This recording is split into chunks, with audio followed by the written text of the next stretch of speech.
AP politics లో land titling act land mine ను మించిపోయింది. ఎన్నికల వేళ ఈ ఇష్యూ ఏపీ రాజకీయాలను కుదిపేస్తోంది. అధికార విపక్షాల మధ్య మాటల యుద్ధం నడుస్తోంది. టీడీపీ తప్పుడు ప్రచారం చేస్తుందని వైసీపీ ఆరోపిస్తోంది. దీంతో రంగంలోకి దిగిన సిఐడి విచారణ చేపట్టింది. చంద్రబాబు, లోకేష్ పై ఎఫ్ఐఆర్ నమోదు చేసింది. ల్యాండ్ టైటిలింగ్ యాక్ట్ ఏపీ రాజకీయాల్ని ఓ కుదిపేస్తోంది. ఈ చట్టంతో ప్రజల భూములకు భద్రత ఉంటుందని ప్రభుత్వం చెబుతుంటే ఒరిజినల్ కాపీలు ఇవ్వరు, జెరాక్స్ మీ మొఖాన పడేస్తారంటూ విపక్షాలు భయపెడుతున్నాయి. ల్యాండ్ టైటిలింగ్ యాక్ట్పై విపక్షాలు తప్పుడు ప్రచారం చేస్తున్నాయని వైసీపీ నేతలు అంటున్నారు. పైగా 2019 జూలై 29న అసెంబ్లీలో యాక్ట్కు టీడీపీ మద్దతు తెలిపిందని చెబుతున్నారు. అసెంబ్లీలో టీడీపీ తరఫున పయ్యావుల కేశవ్ మాట్లాడిన వీడియోను విడుదల చేశారు.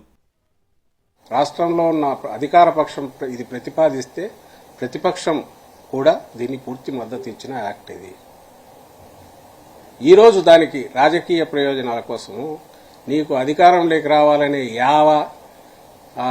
ఆత్రంతో ఏమీ అస్త్రాలు లేక జగన్మోహన్ రెడ్డి గారి మీద, వైఎస్ఆర్ కాంగ్రెస్ పార్టీ మీద, ప్రభుత్వం మీద ఆఖరికి దిగజారి దీనికి నువ్వు పూనుకున్నావు చంద్రబాబు నాయుడు. బిల్లు తప్పకుండా ఒక పాజిటివ్ డైరెక్షన్లో వెళ్ళేటువంటి బిల్లు అధ్యక్ష. తప్పకుండా ఈ బిల్లును మేము ఆమోదిస్తున్నాం. అయితే మంత్రి గారు చెప్పినట్టు వారు లక్ష్యాల్ని చాలా స్పష్టంగా చెప్పారు అధ్యక్ష. ఇవాళ భూమి కొనాలంటే భయపడేటువంటి పరిస్థితులు ఉన్నాయి.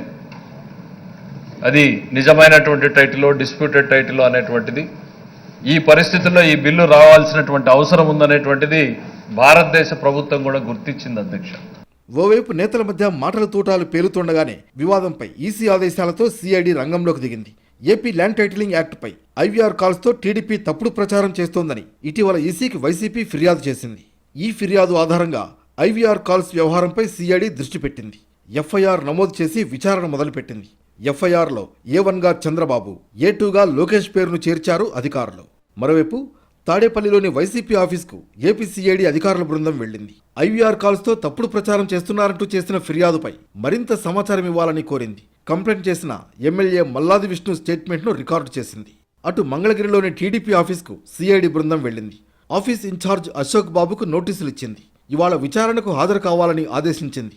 మొత్తంగా land titling act issue AP పాలిటిక్స్లో పొలిటికల్ ల్యాండ్ మైన్ లా పేలింది.